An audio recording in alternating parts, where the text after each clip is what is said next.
Look at the Browns in that line. How important is it for him to get another edge guy opposite Myles Garrett, do you think?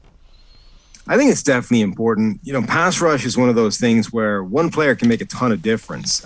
They can transform a pass rush from not very much into a pretty good unit, but one player can be neutralized. You can dedicate extra resource to take away a guy like Myles Garrett, or make sure that his life is as difficult as possible on every single down. You can dedicate running backs, tight ends, and extra blockers all the time. You can move away from him. If you get a second guy on the opposite side, or if you get a second guy up the middle, just somebody else on that defensive line that offenses have to worry about, that changes the whole dynamic, because it's very difficult to dedicate extra blockers, extra resources to more than one guy.